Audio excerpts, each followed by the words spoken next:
Evidently, we couldn't just stop with the part 1. Welcome back, Nerd Squad. I'm your host, Amanda McKnight. Say hi to me over on Twitter at VampX13 and let me know your favorite legacy hero over there. But for today, let's count down 10 more most powerful legacy heroes on this part 2 list. Number 10, Ironheart. Ironheart is Riri Williams. In part 1, we talked about how Dr. Doom weirdly carried on the legacy of Tony Stark's Iron Man, but at the same time, so was Riri. She might not be Doom, but Riri is insanely smart, especially for just being a teenager, and there have been glimpses into futures where we see her permanently carry on Iron Man's legacy. Ironheart also comes with her own set of armor, like others who have taken up the legacy of Iron Man. And like Tony, she can build and repair her own set of armor as well. As Ironheart, Riri Williams was also guided by Tony Stark himself. At first she was guided by his real-life physical self, and after he was knocked into a coma by Captain Marvel near the end of Civil War II, an AI version of him became her guide. Number 9, Miss Marvel. For this point, we are focusing on Kamala Khan's Miss Marvel, who carries on the legacy of Carol Danvers' Captain Marvel. Well, in her Disney Plus streaming series, it is implied that Kamala is part of a different group of heroes. In the comics, she's actually known for her ties to the Inhumans, possessing Inhuman ancestry, which is also how she gets her powers. They first manifested when the Terrigen Mists were released onto Earth, causing her potential to be unlocked and granting her stretching and sort of shape-shifting abilities, which Kamala often uses in combat to defeat her enemies. Kamala's connection to Carol is simply that she is a huge Captain Marvel fangirl, and as a result, when Carol took up the mantle of Captain Marvel, Kamala was permitted to use her former superhero name of Miss Marvel. And friends, before we move on to this next spot, if you are loving this list and you are loving our channel, please head on over to Facebook, where you can also follow us. And we also have some fresh content up there right now. We did a Q&A in our community posts here on Top 10 Nerd on YouTube, and we actually did our responses over on Facebook, so go check that out. It's a really fun video, actually. It's really funny. Number 8, Donna Troy, aka Wonder Girl. Donna Troy's backstory and her connection to Wonder Woman changes depending on the continuity and the narrative. Although I guess right now, all of them would be true, given that all the continuities were kind of like reconciled into one during Dark Knight's death metal. Donna has been both an enemy turned friend to Wonder Woman and simply just a friend. She has been like a little sister to her as well at times. She was either or both made from clay or using a mirror, where she was created as a duplicate to Wonder Woman. She is often depicted as sharing many of Diana's traits, powers, and abilities, putting her on a similar power level to Wonder Woman. Number 7, Iron Fist. Lin Lee is the new Iron Fist, having inherited the powers from Sholu when he was washed ashore and lay dying. Initially, this new Iron Fist would appear to readers to be, although many fans did suspect that Lin Lee may indeed be the new Iron Fist. Previously, Lin was known by the name of Swordmaster. He carries on the legacy of many heroes who have come before him, including that of Danny Rand, who for years was known as the Iron Fist at Marvel Comics. Lin even at one point teams up with Danny. Not only does Lin possess the powers of the Iron Fist, but he also comes with other mystical powers, being the last descendant of Zhan Fuli and therefore being granted the power to wield the sword of Fuzi. Lin is also exceptionally skilled in the martial arts and sword fighting, as well as puzzle solving. Number 6, Kid Flash. Wallace West was basically set up to be the new Wally West in the New 52 continuity, but people weren't keen on losing Wally entirely to gain Wallace, so instead, Wally was returned to continuity and Wallace R. West was made the younger cousin of Wally West instead of like being his replacement in the continuity. Like his older cousin, Wallace is also a speedster and shares a connection to the Speed Force. He is known by the superhero or sidekick name of Kid Flash, carrying on the Flash legacy. He has one of my favorite superpowers of all time, super speed. He can not only use these abilities to travel really fast through space, but also to travel through dimensions and through time. Wallace can also do things like heal using the Speed Force. Number 5, Stepford Cuckoos. Also known as the 5-in-1 if you prefer. The Stepford Cuckoos are basically like Emma Frost's daughters, although they weren't born naturally and were initially planted in the school that she was running at the time, I believe to kind of be used against her, so initially it was kind of like an adversarial thing. Now, however, they are allied with their mum, Emma. The Stepford Cuckoos you see are actually clones of Emma Frost that were created using her own eggs, which were harvested from Emma back when she was in a comatose state and then used for experimentation. The Stepford Cuckoos were some of the results of those experiments. They have powers similar to Emma Frost, their mother, but they also all share a consciousness as well, which at times can make them stronger or weaker depending on their circumstances. Sometimes as well, it's implied that because there's 5 of them, their power is kind of split between the 5, so it's like they're each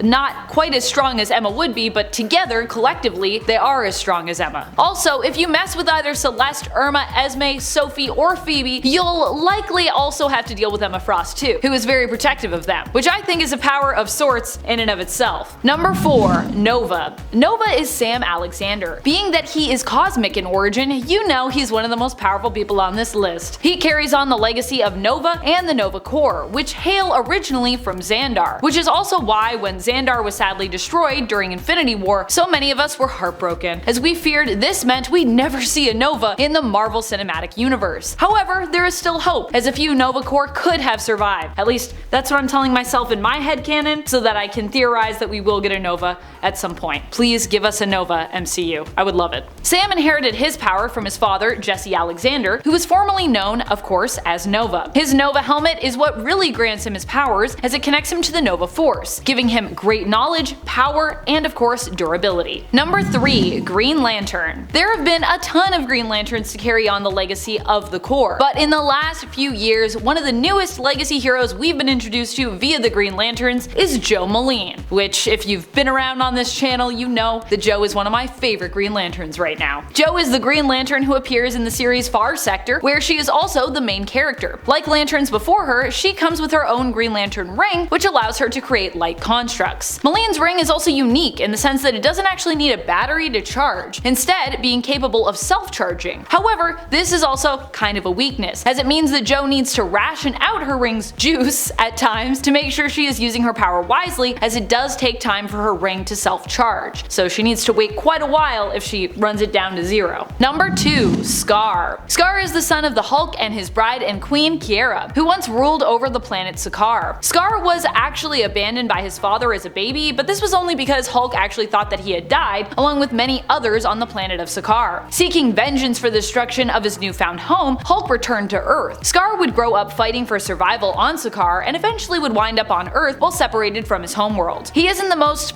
altruistic of heroes, but this is basically because Skaar grew up having it so rough. At first he wanted to kill his father, but eventually, through bonding with Bruce Banner, when he could not Hulk up at that time, he was able to bury the hatchet, at least somewhat. Skaar not only has immense strength and durability like his father, but he also possesses the old power. Number 1. Starbrand. The current Starbrand might be young, but make no mistake, she is still mighty. Starbrand is Brandy Selby, the daughter of the previous Starbrand. She had her mother's power passed on to her shortly after she was born, as her mother had died. Brandy was taken in by the Avengers, who basically kinda acted as like her group foster parents after coming across her mother and of course Brandy. Recently in the comics, Brandy was shown to be at quite a difficult stage in her upbringing, where she really seemed to be enjoying challenging the authority of those who raised her. At some point, her powers also allowed her to rapidly age herself, so now instead of being a small child, she's depicted as a young woman. Who is your favorite legacy hero? Which do you think is the most powerful? Which would you most like to see take over for their predecessor permanently? Let us know in the comments below. This has been Top 10 Nerd, and I am your host Amanda McKnight. I will see you again soon, but until then, you stay nerdy, YouTube.